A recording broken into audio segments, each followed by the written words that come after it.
Hi friends, நான் ஒரு கோவிலுக்கு போயிருந்தேன். கும்பகோணத்துக்கு பக்கத்தில். இதில் அட்ரஸ் இருக்கும் பாருங்கள். தஞ்சாவூர் மாவட்டம் மச்சபூரீஸ்வரர் ஆலயம் அப்படின்னு சொல்லிட்டு. எதுக்கு போயிருந்தேன்னா, மீனராசிக்கு 7.5 சனி முடிஞ்சு ஜென்ம சனி நடக்குதில்ல, அதுக்கு எவ்வளோ கஷ்டமானாலும் இந்த இடத்துக்கு வந்தால் நெய் தீபம் போட்டால் சரியாயிடுன்னு சொன்னாங்க. இந்த இடம் அவ்வளோ ஒரு அழகாகவும் அவ்வளோ ஒரு அமைதியாகவும் இருக்குது. அந்த இடத்துல ஆனந்தன்னு ஒரு சாமி இருக்குது. சாமியோடைய பேருங்களும் டிஃப்ரெண்ட்டாக இருக்குது. இதில் இருக்குது பாருங்கள். நான் ஒரு இதுவாக தான் எடுத்திருக்கேன். எனக்கு தெரிஞ்ச மாதிரி எடுத்திருக்கேன். 1200 வருஷத்துக்கு முன்னாடி இருந்த கோவிலாம், பழமை வாய்ந்த கோவிலுங்க. நம்மளுடைய பெருமாள் சிவங்கிட்ட மச்ச அவதாரம் எடுத்ததான். அப்போ தான் மீனராசி உருவாச்சு அப்படின்னு சொல்லிட்டு சொன்னாங்க. அதுக்கு தான் அவருடைய பேர் மச்சபூரீஸ்வரர்னு சொல்லிட்டு அந்த போர்டிலே இருக்கும். மீனராசி பலன், மீனராசிக்கு மட்டும் இந்த இடத்துக்கு அதில் போர்டே போட்டிருக்கு மீனராசிக்காரங்களுக்குன்னுட்டு. மீனராசிக்காரங்க இந்த இடத்துக்கு கோவிலுக்கு வந்தால் உங்களுக்கு எவ்வளோ பிரச்சனையாக இருந்தாலும் அந்த பிரச்சனை சரியாகுமா. அதேமாதிரி பசங்க, மீனராசி இருக்கிற பசங்க இந்தோடைய காலகட்டத்தில் இந்த 7.5 சனி முடிஞ்சு ஜென்ம சனி ஆரம்பிக்கும் போது இதில் நல்லா படிக்கிற பசங்களும் படிக்க மாட்டாங்களாம், நிறைய பிரச்சனை இருக்குதுன்னு சொன்னாங்க. நான் நம்புவேன். எனக்கு ஜோசியம், எல்லா ஜோசியத்தையும் நம்ப மாட்டேன். எனக்கு இது நம்பணும், இது ரைட்டு அப்படின்னு தோணுச்சுன்னா நான் அந்த விஷயத்தை நம்புவேன். அது மாதிரி தான் நாங்கள் கும்பகோணத்துக்கு போயிருந்தோம். கும்பகோணத்துக்கு பக்கத்தில் தேவராயப்பேட்டைன்னு சொல்லிட்டு அந்த இடத்துக்கு போயிருந்தோம். நான் ஃபேஸ்புக்கில் ஒரு வீடியோ பார்த்துட்டு தான் போனேன்.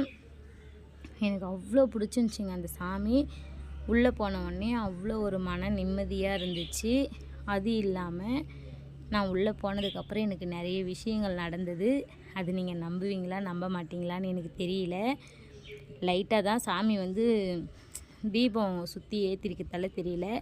பக்கத்தில் மீன் இருக்குது, நல்லா உறுத்து பாருங்கள் தெரியும். மீன் இருக்குது, சிவன் தான். மீன் பக்கத்தில் மீன் அதான் மச்ச அவதாரம் எடுத்தது மீனோடு இருக்கிறாரு. அவ்வளோ ஒரு அழகாக, அவ்வளோ ஒரு அமைதியாக. ஒரு கோவிலுக்கு போனால் மனசில் எந்த கஷ்டமும் இல்லைங்க.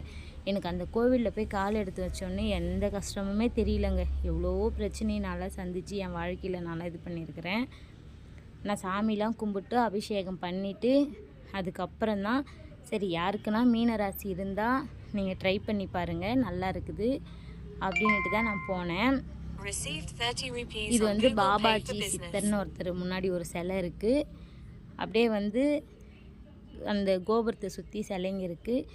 இது அந்த 7 கன்னிமாருங்கன்னு சொல்லுவாங்க பாரு, அது மாதிரி சிலைங்க.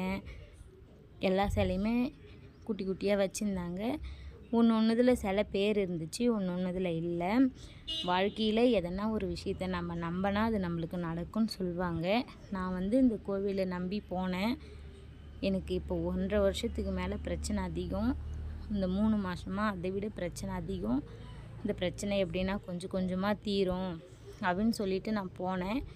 ஆனால் நான் போய் கால் எடுத்து வச்ச உடனே எனக்கு ரொம்ப சந்தோஷமாக இருந்துச்சுங்க. அந்த இடத்துல நான் அந்த வீடியோவோட எண்டில் சொல்கிறேன். அந்த கோவில் உள்ளார போன உடனே என்னென்ன நடந்துச்சுன்னுட்டு. நான் ஒரு 6 நிமிஷம் தாங்க என்னால் வீடியோ எடுக்க முடிஞ்சிச்சு. இது விநாயகருங்க, சரியாக தெரியல. அங்கே இருட்டு அதிகம். கோவில் எல்லாமே பின்னாடி சிலைங்கள்லாம் உள்ள ரூமில் இருக்கவே கொஞ்சம் இருட்டாக இருந்துச்சு. எனக்கு பார்க்கும் போதே தெரியும் உங்களுக்கு, பழமை வாய்ந்த சிலைன்னு சொல்லிட்டு. இது நடராஜர் சிலை மாதிரியே இருந்துச்சு எனக்கு பார்க்குறதுக்கு. நான் உங்ககிட்ட கேட்கல, பேரும் இல்லை அதில் எனக்கு. அடுத்தது சிவபெருமானுங்க, அந்த இதில் இருந்துச்சு. பின்னாடி சாமியோடைய பின்பக்கம் சிவபெருமான் இருந்தார். இது முருகர் சிலைங்க. முருகரும் வள்ளி தெய்வானை எல்லாருமே இருந்தாங்க. இந்த கோவிலுக்கு கல்யாணம் ஆகலைனாலும் கல்யாணம் ஆகுமாங்க, குழந்தை இல்லைனாலும் குழந்தை பிறக்குமா. இங்கே பாருங்கள், சரஸ்வதி சிலைங்க. இந்த சரஸ்வதிக்கு இங்கே ரொம்ப புகழ் பெற்றதாங்க. நிறைய பூஜை பண்ணுவாங்களாம். இல்லாத நிறைய பசங்களுக்கு நோட்டு புக்கு வாங்கி தருவாங்களாங்க. இந்த இடத்துல நம்ம எதை நினச்சி போகிறோமோ அது கண்டிப்பாக நடக்கும் அப்படின்னு சொன்னாங்க. நான் இதெல்லாம் பார்த்துட்டு கோவில் சுற்றிட்டு, எங்கள் பசங்க எங்கே போனாலும் வரமாட்டாங்க. எனக்கும் என் பையனுக்கும் மீன ராசி. இது வந்து ஆஞ்சநேயர் சிலைங்க. எங்கள் 2 பேர்த்துக்கும் மீன ராசி. நாங்கள் 2 பேருமே போனோம். போன உடனே கை கால்லாம் கழுவிட்டு உள்ளே வாங்கினாங்க. உள்ளே போன உடனே 5 அகல் விளக்கு கொடுத்தாங்க. அந்த 5 அகல் விளக்கு அந்தந்த சாமிக்கு ஒரு தீபம் போட சொன்னாங்க. அவங்க சொன்ன சாமிக்கு நாங்கள் ஒரு தீபம் போட்டோம். அங்கே பாருங்கள், எல்லாமே கல்வெட்டில் எல்லாம் எழுதியிருக்கு பாருங்கள். அவ்வளோ நல்லா இருந்துச்சு. என்னால் கிளியராக வீடியோ எடுக்க முடியல. ஆனால் நிஜமாலும் சொல்கிறேன், உங்களுக்கு மீன ராசியாக இருந்தால் கண்டிப்பாக கும்பகோணத்தில் தேவராயப்பேட்டைன்ற மச்சபூரீஸ்வரர் இந்த கோவிலுக்கு நீங்கள் போங்க. உங்களுக்கு வந்து நினச்சது எப்படின்னா உடனே நிறைவேறாது. கொஞ்சம் கொஞ்சமாக உங்களுடைய பிரச்சனை தீரும். இது வந்து ஒரு கிணறுங்க. நான் கிட்ட போயிட்டு தான் பார்த்தேன். கிணறு மாதிரி இருக்குது. அந்த காலத்தில் இந்த கிணறுங்க. அந்த கிணறு வந்து பாதுகாப்பாக மூடி வச்சுருக்காங்கங்க. பாருங்கள், நல்லா கேட் மாதிரி போட்டு மூடி வச்சுருக்காங்க. உள்ள அடியில் தண்ணி இருந்துச்சு. என்னால் அடியில் எடுக்க முடியல.